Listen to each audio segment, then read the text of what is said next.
War and Order is a mobile city builder strategy game packed with minigames like tower defense and teamed up boss eliminations. Greetings, lords! In the world of War and Order, there's nothing more devastating than waking up to a report that your city has been rallied and your entire army is gone. We've all been there, or at least we all fearing it. But the game has a future which is changing the defensive landscape big times, and this is the Sanctuary. The Sanctuary is essentially your ultimate safety net. It's a building that acts as a secondary hospital designed to catch the troops that would normally be lost forever once your main hospital hits its limit. So in today's video we're going to deep dive into exactly how the Sanctuary works, the 85-15 rule of troop overflow, how to recover your forces using holy water, and the best strategies to ensure your high tier units are always protected. The mechanics, how the Sanctuary works. To understand the Sanctuary, you first have to understand the trigger. It doesn't work alongside your hospital, it works after it. When your base is attacked, your wounded troops go to your main hospital first. As long as you have capacity, your troops are safe and can be healed with resources. However, the moment the hospital is 100% full, the Sanctuary activates to catch the overflow. But here's the catch, the Sanctuary is not a perfect one-for-one recovery system. There is what we call the 85-15 rule. When your troops exceed your main hospital capacity, roughly 85% of those remaining wounded troops will enter the Sanctuary. The other 15%, those are permanently lost. For example, if you have 100k wounded troops and a hospital capacity of only 50k, those first 50k are safe in the hospital. Of the remaining 50k overflow, 85% or 42.5k troops will go to the Sanctuary, while 7.5k will be lost forever. While it's not 100%, it is an absolute as safer that prevents you from being completely zeroed. Let's come to the priority and management. One of the most important facts about the Sanctuary is how it chooses which troops are safe. It isn't random. The Sanctuary automatically prioritizes your highest tier troops first. This is a massive benefit because high tier units like your 10-10s or your 10-12s take significantly more time and resources to train than your low tier fooder. The system will find your Sanctuary with your most expensive units and kicks the lower tiers out into the lost forever pile. However, this leads to a critical piece of the base management. Do not keep your low tier troops sitting in your base. If you get hit, those low tier troops can fill up your main hospital capacity first, forcing your valuable high tier troops into the Sanctuary where you risk losing that 15% of them forever. So always upgrade your lower tier units or hide them in an alliance fort or outgathering when you aren't online.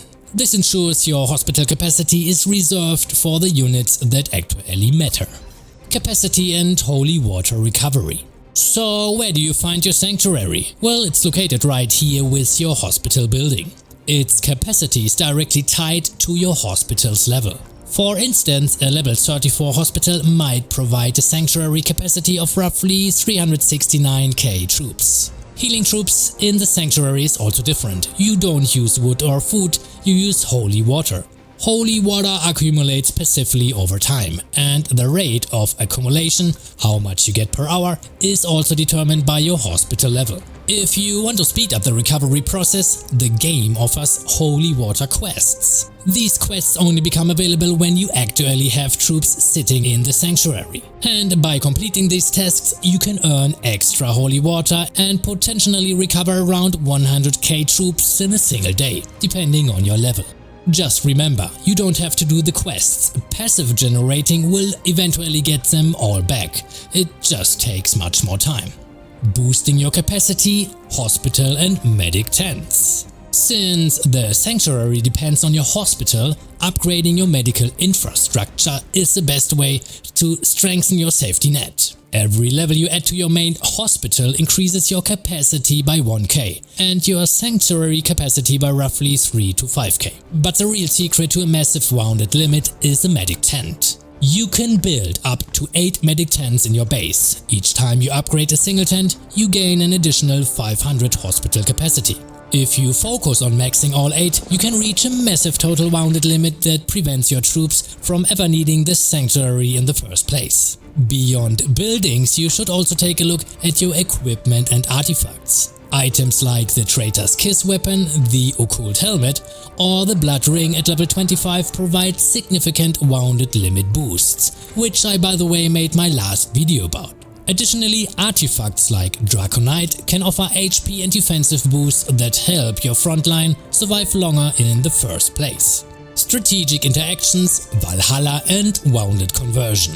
Now let's talk about how the Sanctuary interacts with other game mechanics, specifically Valhalla and Wounded Conversion. Testing has shown that Valhalla takes precedence over the Sanctuary. If your hospital is full, but you have Valhalla activated during an attack, those troops will go to Valhalla first before they ever touch your sanctuary. This is vital for offensive players who use Valhalla to mitigate losses during rallies. Speaking of offensive, remember that hospitals and the sanctuary are primarily defensive features. When you attack someone else, your troops normally die rather than becoming wounded. The only way to change this is through Wounded Conversion, research in your college. Maxed out Wounded Conversion can turn up to 10% of your killed troops into wounded troops instead. If you lose 100k troops to a solo attack, that research can save 10k of them by sending them to your hospital rather than letting them die. If your hospital is already full, when you make the attack, those saved troops will then head to the sanctuary. This is why you should never attack with a full hospital. It turns a manageable recovery into a much more expensive problem. Summary and final strategy tips. To wrap things up, here are your 3 golden rules for managing the sanctuary. First, prioritize your hospital and medic 10th level. They are the foundation of your troop safety. Second, keep your base clean of low tier units. Don't let the T1 archer take up the hospital bed that your T12 mage needs to survive.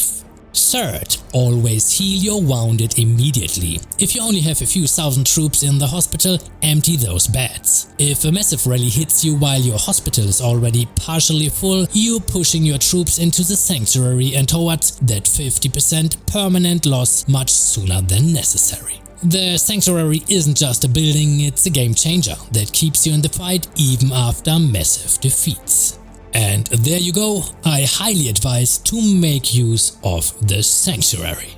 If you haven't downloaded WaO Order yet, use the link in the description to support the channel. If you enjoyed this guide, drop a like and subscribe. Check out my other videos for WaO Order and I will see you on the next one.